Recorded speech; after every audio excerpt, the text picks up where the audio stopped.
Hi friends, welcome to eCreation. இன்னைக்கு நம்ம சேனல்ல என்ன பார்க்க போறோம்னா ரொம்ப ஹெல்த்தியான டேஸ்டியான வீட்ல செய்யக்கூடிய ஈஸியான ஒரு டிஷ் தான் பார்க்க போறோம். அது என்ன பன்னீர் பெப்பர் ஃப்ரை தான் பார்க்க போறோம். பன்னீர் பெப்பர் ஃப்ரைக்கு தேவையான பொருட்கள் என்னென்னு சொல்லி பார்க்கறதுக்கு முன்னாடி நம்ம சேனலை சப்ஸ்கிரைப் பண்ணாதவங்க சப்ஸ்கிரைப் பண்ணிட்டு வந்துருங்க. பக்கத்துல இருக்க பெல் பட்டனை கிளிக் பண்ணிடுங்க. வீடியோ முழுசா ஸ்கிப் பண்ணாம பாருங்க.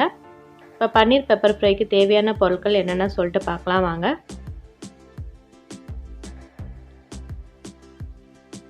பன்னீர் வந்துட்டு 200 கிராம் எடுத்து வச்சுருக்கிறேன். இந்த மாதிரி குட்டியாக கட் பண்ணி வச்சுருக்கிறேன்.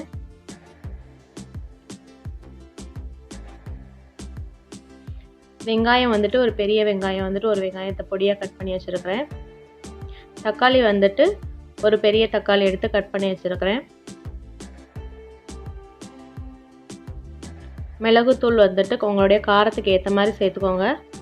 மிளகுத்தூளும் மிளகாயும் வந்துட்டு நான் வந்து காரத்துக்கு வந்து யூஸ் பண்ண போகிறேன். மஞ்சள் தூள் கொஞ்சமாக சேர்த்துக்கோங்க. அப்புறமா இஞ்சி பூண்டு பேஸ்ட்டு, சீரகம் மீன்ஸ் சோம்பு, பச்சை மிளகாய், கருவேப்பிலை.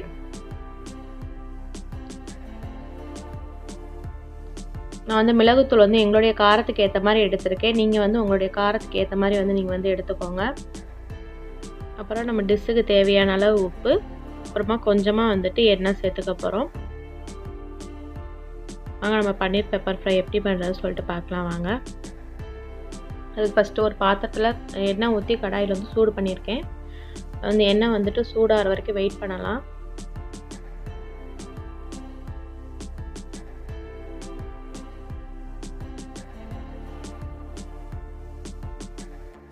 அந்த எண்ணெய் சூடானதும் வந்துட்டு நம்ம கட் பண்ணி வச்சுருக்க பன்னீரை வந்துட்டு போட்டு லைட்டாக வந்து ரோஸ்ட் பண்ணி எடுத்துக்கலாம்.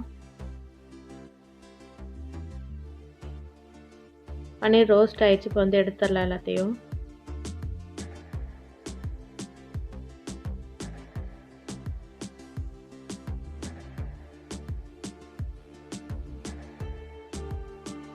இப்போ வந்துட்டு நம்ம தாளிக்கிறதுக்கு எடுத்து வச்சுருக்கிற சோம்பு வந்து சேர்த்துக்கிடுவோம்.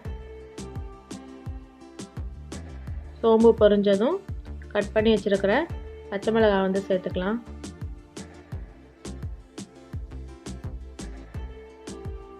அதுக்கப்புறமா கட் பண்ணி வச்சுருக்கிற சின்ன வெங்காயத்தை வந்து சேர்த்துக்கிடுவோம். வெங்காயத்தை சேர்த்துட்டு வந்துட்டு நல்லா வதக்கி விட்டுடலாம்.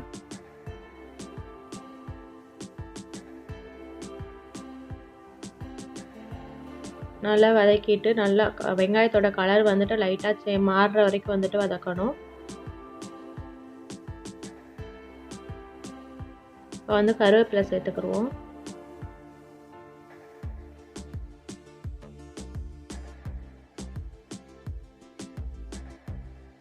கருவேப்பிலை சேர்த்தாச்சு. அதுக்கடுத்து வந்து இஞ்சி பூண்டு பேஸ்ட்டு சேர்த்து நல்லா வதக்கலாம். நல்லா வதக்கிட்டு எடுத்து வச்சுருக்க மஞ்சள் தூள் சேர்த்துக்கலாம்.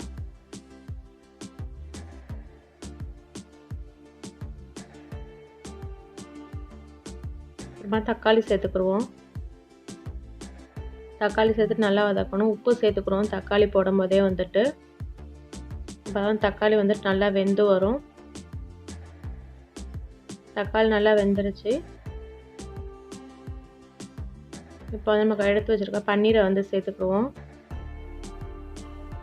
பன்னீரை சேர்த்துட்டு மசாலாலாம் வந்து பன்னீரில் படுற அளவுக்கு கொஞ்சம் நல்லா பரட்டி விட்டுடலாம். பரட்டி விட்டுட்டு நம்ம இப்போ வந்துட்டு நல்லா பன்னீர் வந்து நல்லா வெந்திருக்கு.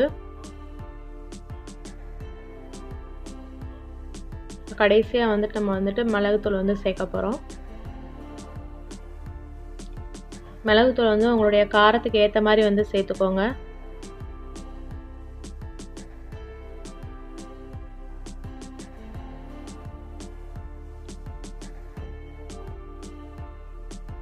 இப்போ நம்மளுடைய பன்னீர் பெப்பர் ஃப்ரை வந்துட்டு ரெடி ஆயிடுச்சு.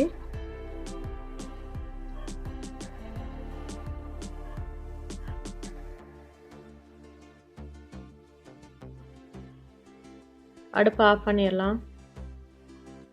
அடுப்பை ஆஃப் பண்ணிவிட்டு நம்ம வந்து ஒரு பவுலுக்கு வந்து மாற்றிக்கிடுவோம். இப்போ நம்மளுடைய பன்னீர் பெப்பர் ஃப்ரை வந்து ரெடி ஆயிடுச்சு. ரொம்ப ஹெல்த்தியானது கூட, பசங்கள் வந்து நல்லா விரும்பி சாப்பிடுவாங்க. இதே மாதிரி நீங்களும் உங்கள் வீட்டில் இருக்கவங்க செஞ்சு கொடுத்து அசத்துங்க. இந்த வீடியோ பிடிச்சிருந்துச்சுன்னா லைக் பண்ணுங்கள், ஷேர் பண்ணுங்கள், கமெண்ட் பண்ணுங்கள். மறக்காம நம்ம சேனலை சப்ஸ்கிரைப் பண்ணிடுங்க. தேங்க்யூ.